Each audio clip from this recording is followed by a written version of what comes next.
Hi everyone, and welcome to blog 14 of the Tackle the Feelings Before the Behavior parenting approach. And today's blog is entitled Tips for Dealing with Extreme Anger in Kids. So I've already spoken about anger in children and attending to that and given some strategies in an earlier blog. I think that was blog 6. But this one is going to be when the behaviors and the anger becomes extreme. And it is really difficult to cope in the home. And my focus is more on children under 10 or under 12, but the tips and what I'm going to be talking about can definitely be applied to teenagers, but I should hopefully put something more specific for teenagers together in the future. So I want to run through a few things, and it's been a bit difficult. This is the second attempt at this because I can't fit everything in to this 15-minute blog.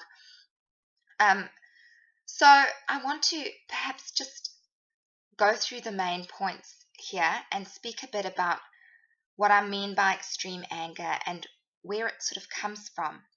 So extreme anger in kids, you need to be careful because often, and what I've found when working with vulnerable families, is that extreme anger is often acting out from some other emotion, namely fear. It can often come from fear. When the child that fear is not being attended to and something big is going on for them, or there's abuse, either bullying or situations in the home, actual domestic violence, or there's been a big illness or a loss in the family, or a big change or transition, or some issues that they have with themselves, something's not being attended to. Something really big is often going on when a child's behavior gets extreme. And it does tie into your parenting and your ability to control the situation. And that could be for a number of reasons.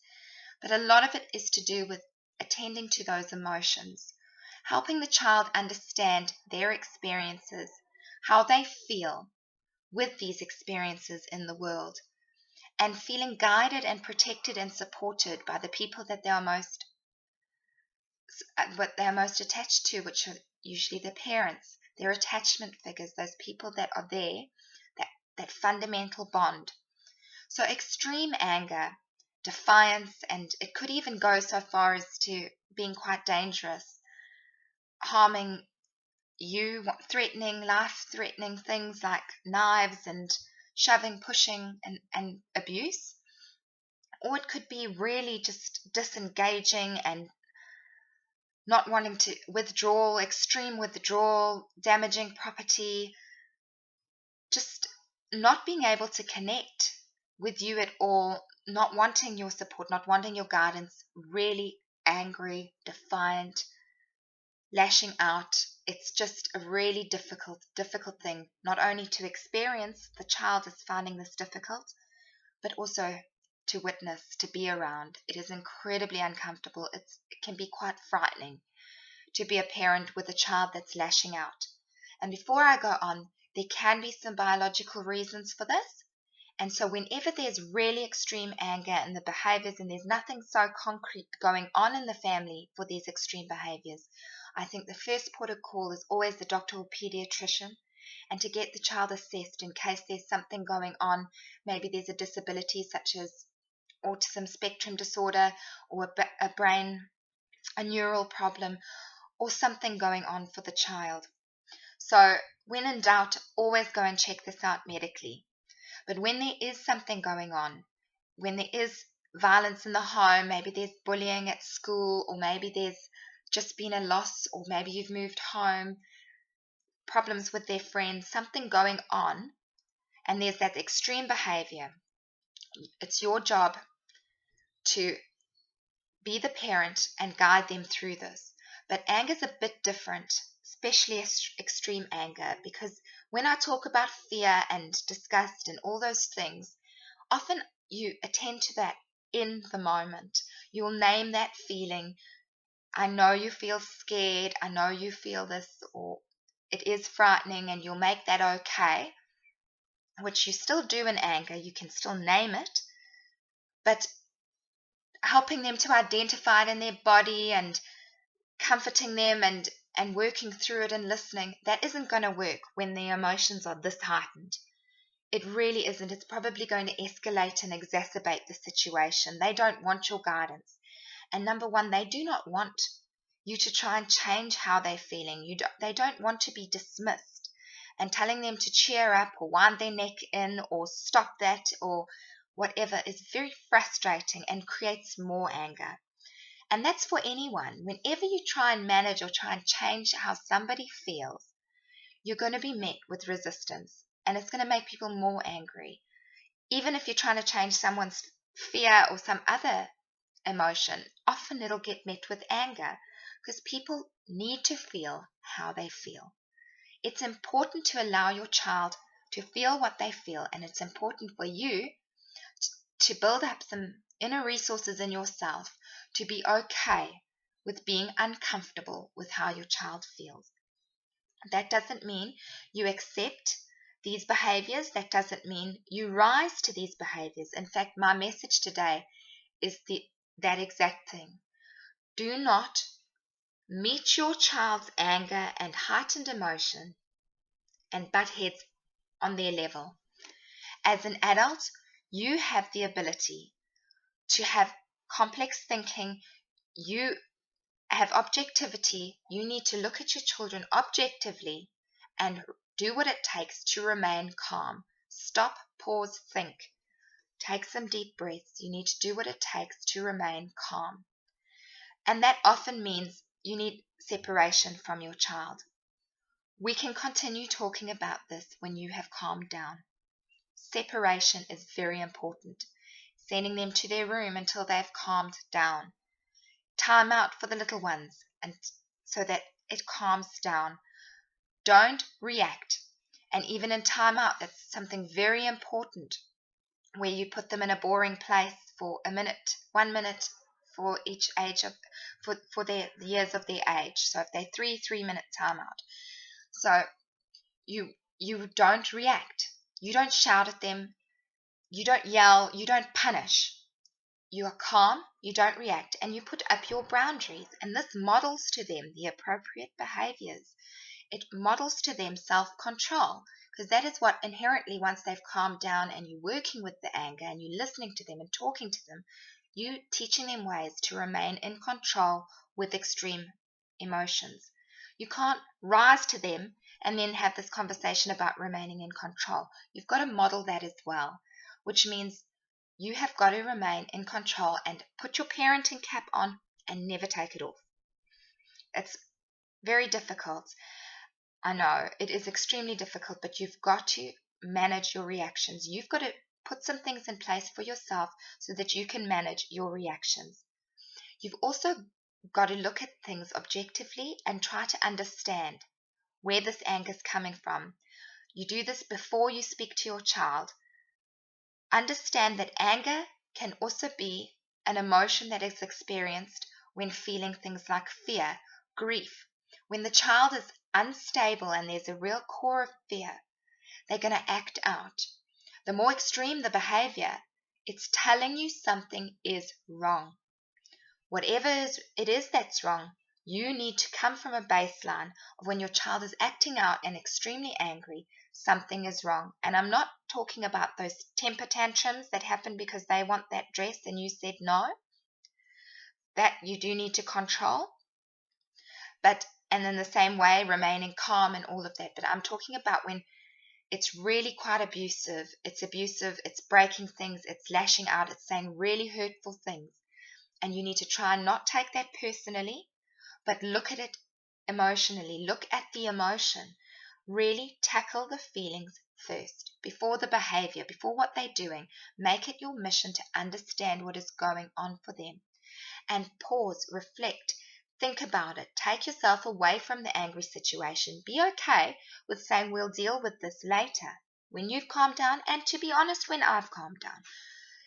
Be honest. And then once the situation has calmed down and your child is ready to have this conversation with you, and it might take a while, but they've got to be ready to have this conversation with you.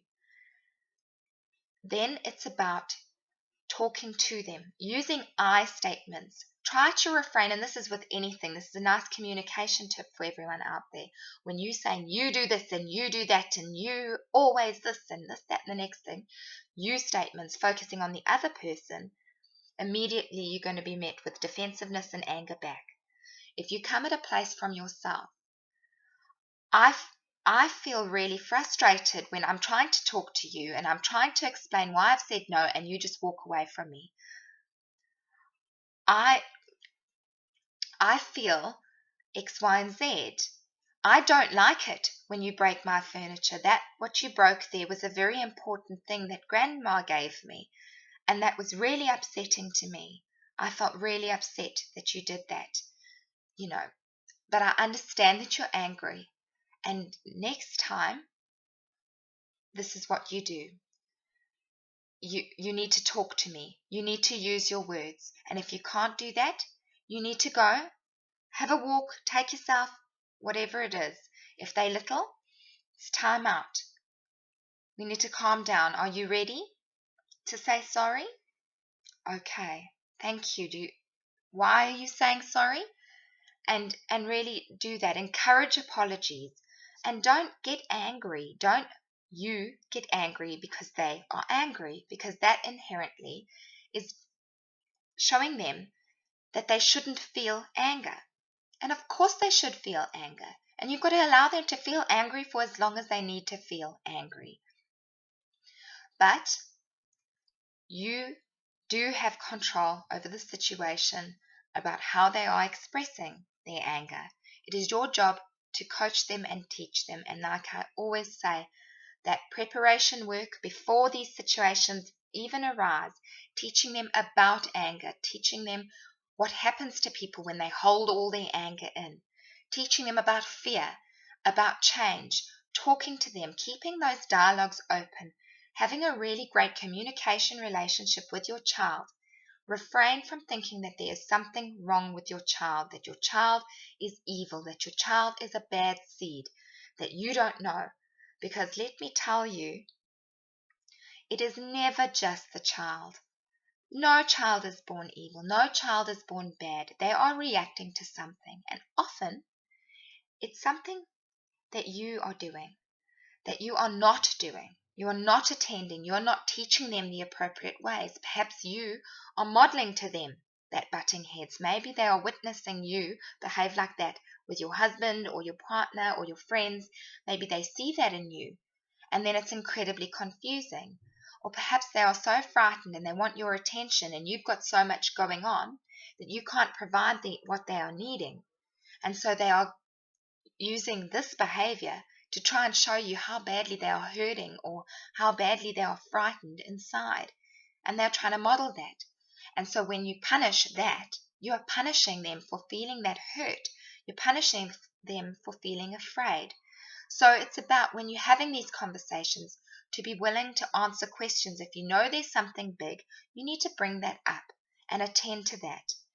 And speak about how you feel in an age-appropriate way. If you are sick and your child is reacting and going on, you need to talk about your illness appropriately.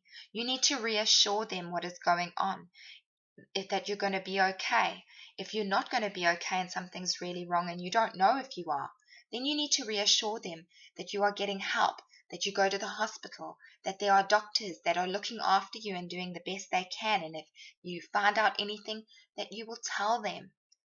And if they want to ask you questions, they can ask you questions. As difficult as that is, you've got to open those channels of communication so they're not running with this fear and desperately trying to get your attention by throwing things on your bed and smashing windows and breaking things and desperately trying to get that support. And you are just punishing, and you are just getting angry with them, and you are just at your wit's end. And inherently, you're not giving them that love and attention that they need. You are meeting them with anger, with frustration, and that creates shame.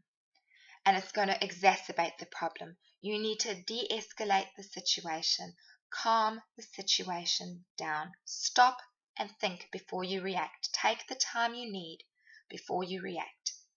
So I hope that's been helpful. And if you have some specific questions, please feel free to comment below.